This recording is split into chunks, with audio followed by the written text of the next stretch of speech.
Po zotmení posiela dispečer linky 112 tým doktorky Šterbovej k prípadu, ktorý bol ohlásený ako úraz.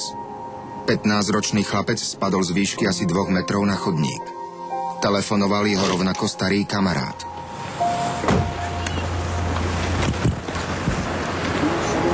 On spadol? Odkiaľ padol? On padol? To nikto nevidel.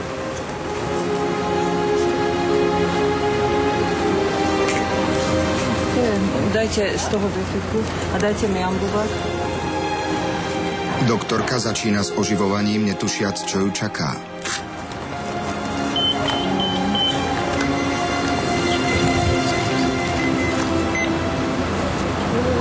Nerovná čiara. Nerovná čiara. Správne? On ako dlho tu leží? To nikto nevie, to nikto nevie. Lebo on je mŕtvý. Videl to niekto? A jak dlho tu leží? 5 minút. 5 minút odtedy, čo ste volali vôbec? Ja som sa pýtal, že či mu je dobre a nechcel mi moc povedať, že čo je, tak som hneď som volal. Jak reagoval? Ne, iba kričal. A odkiaľ on padol? Z tejto tyčky padol. Tu z tejto tyčky? Hej. Ale z tejto tyčky nemohol padnúť sem. Padol, lebo sa zatočila hlava a tak sem padol. Čo on je mŕtvý? Nie. Komplet. Policajtov. Doktorka Šterbová konštatuje smrť a záchranári čakajú na príchod polície. Ja tú ruku má zlomenú. Stále potom na hlavu, ale ho pretočili sa.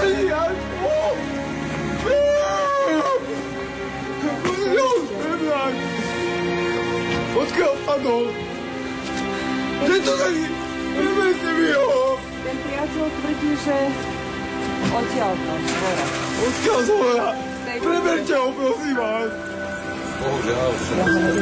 Chlapcovho staršieho brata, ktorého privolal jeden zo svedkov, zasiahne tragédia naplno.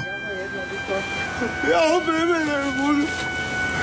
Jak ho chcete prebrať, keď je mŕtvý? Nehovorte mi toto. Ja by som, Ja už nemám potom prečo žiť. ja by som vám oveľa radšej... Nie! Niečo povedal. Preberte ho, prosím vás. Koľko má rokov? Som zatočila hlavu. 15 rokov. Nemôžete to spraviť. Povedzte mi, že prečo sa oplatí žiť, keď odteraz do svojich 26 rokov som stratil 3 bratov, 1 sestru a už som sám jedináčik, čo som žil v početnej rodine. Prečo mám žiť? Janko, nemôžeš byť mŕtvý.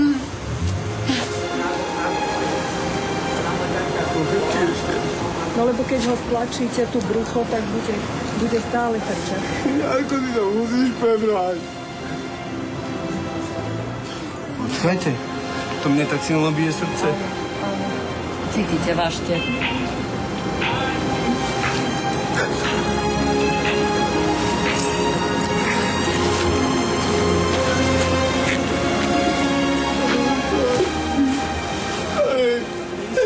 To za príjom.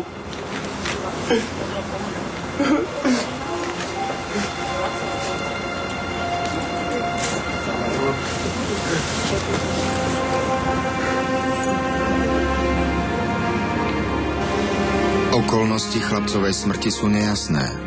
Podľa slov jeho kamaráta pád vôbec nevyzeral nebezpečne, takže jeho smrť zavinila pravdepodobne nešťastná zhoda okolností. Doktorka Šterbová spisuje lekársku správu a potom sa snaží uľaviť chlapcovmu bratovi v nešťastí. Na miesto zakrátko prichádza polícia. Teraz, keď prídu policajti, tak sa odvezie na súdne lekárstvo. Lebo ja neviem, prečo my sme. Jeho kamaráti sa nepýtali, kde boli. Lebo on išiel prakticky za otcom a mal sa vrátiť naspäť.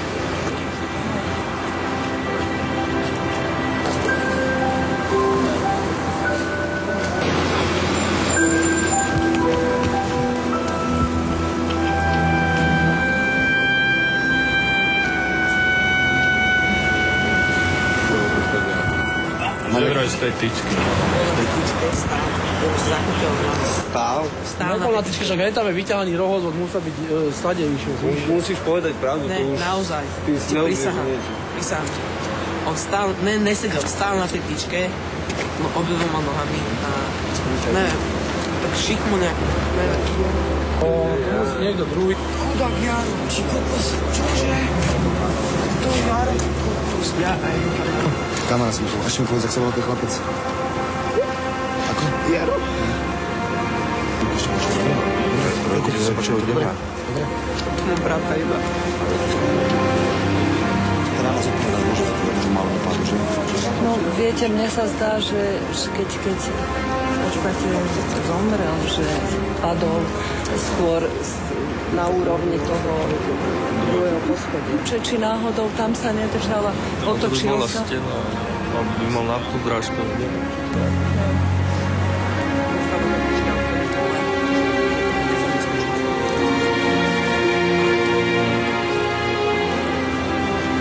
Teraz povedal, že keď zomrie, tak sa dostane do nejakého bojového neba. Často liezol po stenách, a jemu sa nikdy niečo také nestalo, on bol strašne šikovný. No myslím, že ja sa spýtal, že či je mu dobré, lebo to nevyzeralo v spočiatku, že to takto dopadne. Ja som sa opýtal, či mu fajn, a on nereagoval mi poriadne, tak som volal hneď sanitku.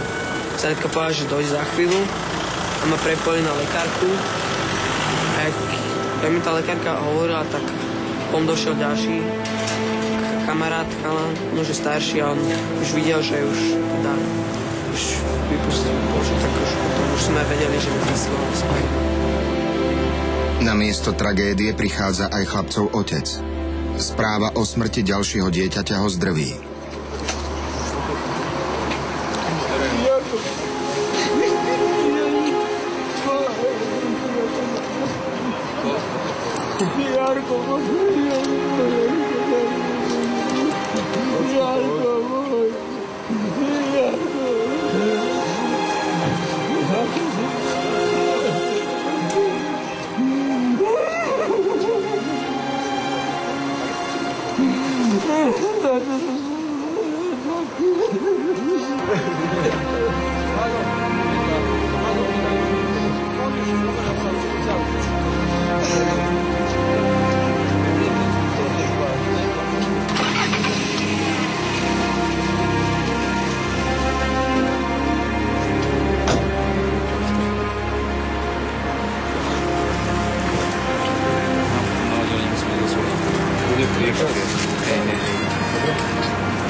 Takéto prípady sú aj pre skúsenú profesionálku, ako je doktorka Šterbová, veľmi ťažké.